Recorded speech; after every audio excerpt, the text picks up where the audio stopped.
Hello everyone! I've recently beaten Silksong and managed to complete pretty much everything in the game, reaching 100% completion. I sat with it for about a week afterwards just to let my thoughts settle while playing the new Silksong mode, and today I want to share my full experience with you. Before we dive in, remember these are just my opinions, this isn't facts. This video will also be very subjective, and while I'll be praising Silksong for most of the time, I will also be pointing out things that I don't like. Also, this video has spoilers for the entire game, including Act 3. Firstly, the big question. Did Silksong live up to the insane hype?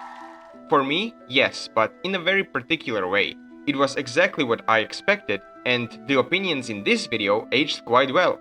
Now, some people might hear that and think it's a bad thing, but I don't see it that way at all.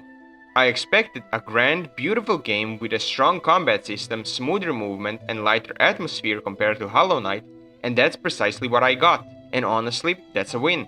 The game I imagined is the game I got, and that's a rare for new games. I mean, when talking about specific aspects of the game, I don't even know where I can begin. The visuals are gorgeous, areas are bright and more colorful compared to Hollow Nest, and you can really tell that Team Cherry didn't have to cut corners this time on the visuals. Everything feels more reactive to Hornet's presence, like the environment and the background details. The enemy design and animations feel like a huge upgrade from Hollow Knight, being much more complex and varied than in the original game. The sound design also deserves a mention. While to me it isn't as memorable as Hollow Knight soundtrack, it is better. The main reason for lack of praise on my part is that Silksong's music feels quieter by default. It feels like Silksong leans more towards the environmental sounds and enemy effects rather than blasting you with melodies. But I did buy the album of all the OSTs in the game, and I must say that you can clearly hear more instrumental and orchestral sounds compared to Hollow Knight. As of right now, my favorite tracks include Bone Bottom,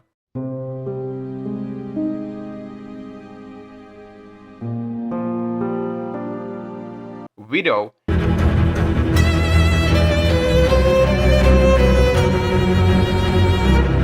Bilewater,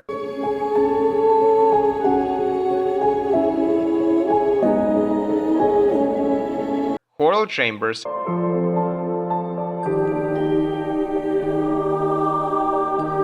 and Trabio.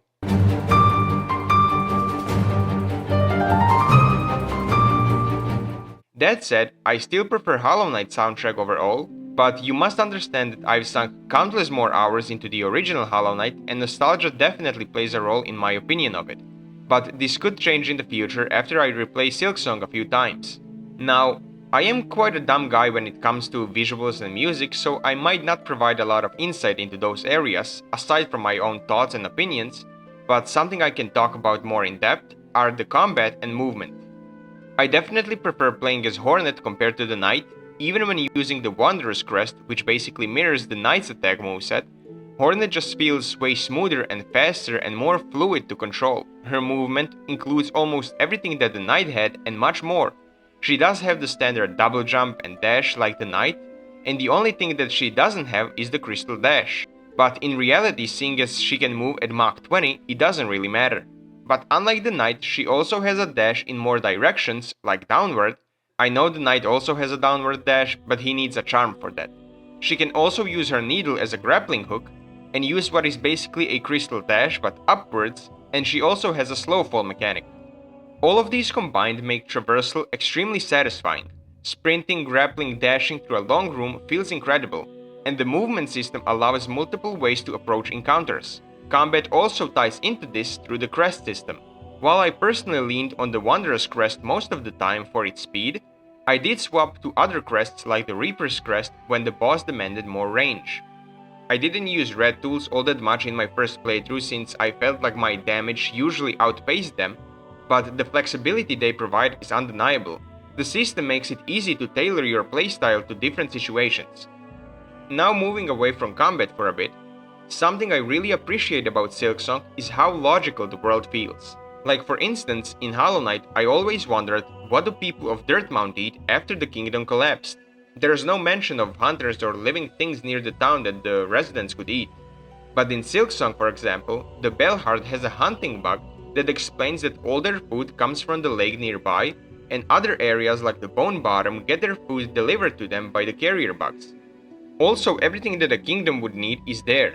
A prison, a working area that keeps the hierarchy running, and laboratories, for example. A lot of things that we didn't really see in Hollow Nest. You could argue that there are prisons and other things in Hollow Nest, and they are all in the City of Tears in one of the towers in the background that we never enter, but that is all up to speculation. That sense of practicality makes the world of Farloom feel alive. That said, Farloom also feels less magical and more mechanical compared to Hollow Nest, which personally doesn't really resonate with me as much. Which leads me to the next thing that I don't like about Silksong, because of course, it's not the perfect game. The first major issue is the economy. Almost everyone agrees that everything is too expensive. Everything costs rosaries, which is this game's currency, benches, fast travel, upgrades, doors, you name it, and it has a price. And farming enough rosaries to buy everything in a game while playing casually is basically impossible. Sometimes benches are even one-time use, and if you want to sit on them again, tough luck my guy, you will have to pay for them again. I had a feeling that upon stepping into the Citadel, I would literally have to pay to walk. The quests in Silksong were quite enjoyable, and I like how some quests have rewards while other ones don't. I feel it's enough of a reward to see the background change after you complete certain quests, like when you collect the garments or the pins for the town in the Citadel. But I did see people complaining about the rewards being a bit bad, and I do agree. I think that there should be more rosary rewards from the quests. There's no good reason to force players to farm rosaries to buy everything in the normal game. And by normal I mean no like DLC content. Like in Hollow Knight, you farm Geo for the Fragile Charm upgrades, but that's DLC content. But thankfully Team Cherry are already working on the prices being reduced in the early game and boosting the rosaries dropped by enemies. Still, that is not the biggest problem I have with the game. The biggest problem I have is the difficulty, or rather how it's perceived by some players. There's a lot of complaining online from unskilled individuals leaving negative reviews because they want everything served to them on a platter, and they don't want to go through anything that remotely presents a challenge. In reality, late game content is surprisingly easy to handle. Hornet heals way too much and way too fast, which basically means you can face tank most of the bosses without much trouble. Off the top of my head, the only genuinely difficult moments where I was kind of frustrated were the flea dodge game after Seth arrives in Fleetopia and the constant financial struggles with rosaries. The reviews for the game as of right now are mostly positive, which suggests that the negative reception are more about the skill gap than the actual flaws in the game. Some people complain about the double damage system. Enemy attacks, the environmental hazards dealing 2 masks of damage. But to me this isn't really a problem. Hornet can heal for 3 masks, even in mid-air and very quickly. By comparisons, in Hollow Knight, enemies did 1 mask of damage, and you healed for 1 mask as well. In Silksong, almost everything deals 2 masks of damage, but you heal for 3, which is arguably more than in Hollow Knight. Interestingly, some of these complaints and negative reviews actually influenced Team Cherry. They nerfed 2 bosses already, the Moorwing and Sister Splinter, and reduced the environmental damage. In my opinion, that's fine. If you want to reduce the double damage, do it, make everything do 1 mask of damage, but then reduce Hornet's healing to 1 mask as well. Some people also complain about the runbacks, and this is finally the thing I can actually understand. But off the top of my head, right now, when thinking about Silksong, the only boss that actually had a bad runback is the frog boss. All the other ones are actually quite manageable and not even annoying in the slightest. But again, some, if not most of the bosses in the late game, I feel like I killed on my first or second attempt, so I didn't even experience the runbacks that much. One concern that I have is that Team Cherry might further neuter bosses just because some players are too lazy to explore the world and get upgrades. And I really hope that doesn't happen. But let's just ignore the nerfs and focus on the bosses for a bit. I'm not sure if it's because I've improved at games since playing Hollow Knight or because Silksong feels familiar due to that experience, but most of late game bosses didn't feel difficult in the slightest. For reference, the last combat-heavy Metroidvania I played was Nine Souls, and that game kicked my ass. The original Hollow Knight also had proper difficulty curves, with challenging fights like the Nightmare King Grim, Pure Vessel, Broken Vessel, Soul Tyrant, and Markoth. In Silksong, the only boss that actually felt challenging was the Last Judge. Other bosses like the First Sinner look flashy and hard but aren't actually difficult. The final boss of the game was also disappointing. I fought her 3 times by now and I don't even know what the run back to her looks like. The design is cool, but the boss is too slow and Hornet heals for way too much. Let's say I was accidentally using a broken build, I still believe that a boss should be able to challenge me and kill me on my first attempt. The last fight with Lace in Act 3 was also fun but a bit underwhelming because it mostly reuses her standard moveset with some void attacks added. I would have liked if the bosses in Silksong had more health or dealt like 3 or 4 masks of damage that would have actually made a real challenge. Instead, I could face tank most of the bosses, which isn't how I imagine this quote-unquote difficult game to play.